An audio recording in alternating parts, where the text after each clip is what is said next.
Hi guys, देखिए मैं आपके लिए बहुत मेहनत करती हूँ और मैंने बहुत मेहनत से ये जुटाया है एक 30 द्रव्यों की पूरी सूची, जिसमें महत्वपूर्ण 30 द्रव्य रहेंगे। अभी मैंने 20 ही लिखे हैं, यहाँ पे 10 और मैं लिखूँगी अगर इस वीडियो पे 1000 से ज़्यादा लाइक आते हैं तब।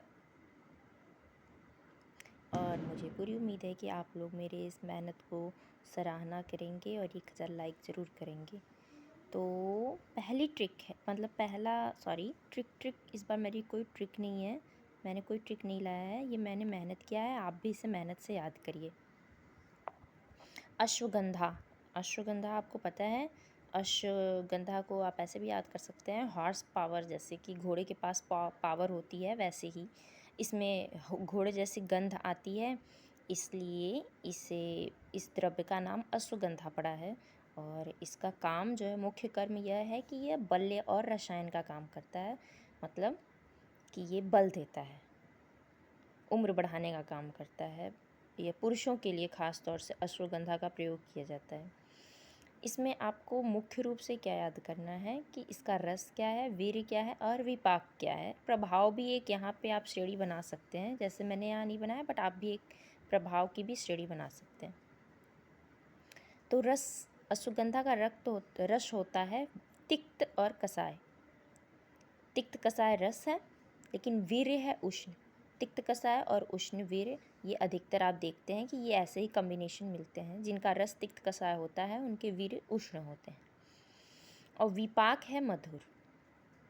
रस का मतलब होता है जो जीभ पर महसूस हो रहा है, और वीर्य का मतलब होता है, वीर्य का अर्थ होता है कि आपके शरीर के अंदर जब वो हैं तो वो कैसा व्यवहार प्रदर्शित कर रहे हैं। और विपाक का अर्थ होता है कि आपके जब शरीर से वो त्याग किए जा रहे हैं तो कैसा उनका व्यवहार है।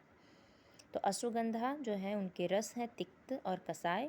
वीर्य है उष्ण, मतलब पेट के अंदर ये उष्णता गर्मी पैदा करते हैं, और शरीर के बाहर जाते हैं तो मधुर होते हैं। शरीर के बाहर जाने में इनसे कोई प्रॉब्लम नहीं होता, कोई परेशानी नहीं होती। ऐसे ही जो अश्वगंधा है पुरुषों के लिए है, और शतावरी जो होता है वो महिलाओं के लिए होता है। सेम, दोनों के गुण एक जैसे हैं, वो भी बल्य का काम करता है और ये भी बल्य का काम करता है। यह महिलाओं में स्तन्य जनन का काम करता है, मतलब जो महिलाएं दुग्ध उत्पादन कर रही हैं, मतलब अभी हाल ही में नवजात शिशु की माँ बनी हैं, उनके लिए शतावरी बहुत अच्छा है। तो इनका रस जो होता है वो मधुर तिक्त होता है। ये वीर्य इसके शीत होते हैं, ठंडे होते हैं, और इसका विपाक जो होता है वो मधुर होता है। अब आइए हम गुड़ूची की बात करते हैं। जो आपको पता है कि गुड़ूची ज्वर वगैरह में दिए जाते हैं, काढ़े बना करके इनका बहुत प्रचलन था। जब कोरोना के टाइम पे गुड़ूची काफ़ी प्रचलित था उस समय। तो गुड़ूची का यही कार्य है कि वह ज्वरघ्न है एवं रसायन के रूप में प्रयोग किया जाता है। गुड़ूची का रस है तिक्त कसाय, वीर्य है उष्ण और विपाक है मधुर। आमलकी जो है वो रसायन कहलाता है और चतुष्चय कहलाता है। आँखों के लिए अच्छा है, ये बेस्ट है। तो अम्ल प्रधान होता है, यह रस इसका अम्ल प्रधान है। वीर्य शीत होता है, विपाक मधुर होता है। आगे हम आते हैं हरिद्रा। हरिद्रा जो होता है वो तिक्त कटु होता है, वीर्य उष्ण होता है, विपाक कटु होता है, और इसका मुख्य कर्म है कुष्ठग्न या व्रण रोपण। कुष्ठ मतलब जो बॉडी पर सफ़ेद सफ़ेद स्पॉट्स आ जाते हैं जिनकी किसी की त्वचा पे, तो वो कुष्ठग्न होते हैं। उनको रोकने के लिए हरिद्रा, उनके उपाय के लिए हरिद्रा का प्रयोग किया जाता है। और त्रिफला मतलब जो तीन फलों का समूह, तीन फलियों का समूह, जैसे आपको पता है हर्रै, बहर्रै और आंवला, तो इनमें 5 रस पाए जाते हैं। वीर्य उष्ण होता है, इनका विपाक मधुर होता है, और मुख्य कर्म है रेचन। जैसे रेचन मतलब जो कॉन्स्टिपेशन आपको है वो, उसके लिए ये त्रिफला बहुत ज़रूरी होता है, रेचक का काम करता है त्रिफला। और चतुष्चय मतलब आँखों के लिए भी अच्छा है। त्रिकटु जो होते हैं वो तीन तीन जो कटु औषध हैं उनको मिला करके बने हैं। त्रिकटु में आपको पता है क्या क्या होता है चतुर्कटु में डेंट होते हैं। डेंट मतलब डेंट एक ट्रिक है।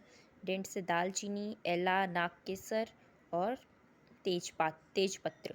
ऐसे ही उसमें से नागकेसर को हटा दिया जाए तो ये त्रिकटु है। ये इनका रस कटु होता है और वीर्य उष्ण होता है, विपाक मधुर होता है और मुख्य कर्म है दीपन और कफग्न। ऐसे ही 8वां है चित्रक। चित्रक आपको पता है कि इनका रस कटु होता है और ये उष्ण वीर्य, बहुत मतलब उष्ण होते हैं, काफ़ी उष्ण वीर्य होता है और इनका विपाक कटु होता है। इनका उपयोग दीपन और पाचन में किया जाता है। पीपली, पीपली जो त्रिकटु में आते हैं, नहीं पीपली त्रिकटु में नहीं आते, लेकिन पीपली भी जो होते हैं वो भी, उनका भी रस कटु होता है और लेकिन वीर्य अनउष्ण होता है और विपाक मधुर होता है और इनको रसायन या कासघ्न कहते हैं। कास मतलब कफ के लिए, कफ मारने के लिए, कफ की शुद्धि के लिए। शुंठी, शुंठी भी कटु रस होता है, उष्ण वीर्य होते हैं, मधुर विपाक होता है और आम पाचन या सूल प्रशमन के लिए होते हैं। तो आज हम लोग 10 रसायनों के बारे में, 10 द्रव्यों के बारे में ही पढ़ेंगे और इन द्रव्यों के रस, वीर्य, विपाक और मुख्य कर्म आपको बहुत ज़रूरी है। ये UP SSC के आयुर्वेदा में आने ही आने वाले हैं। Thank you for watching.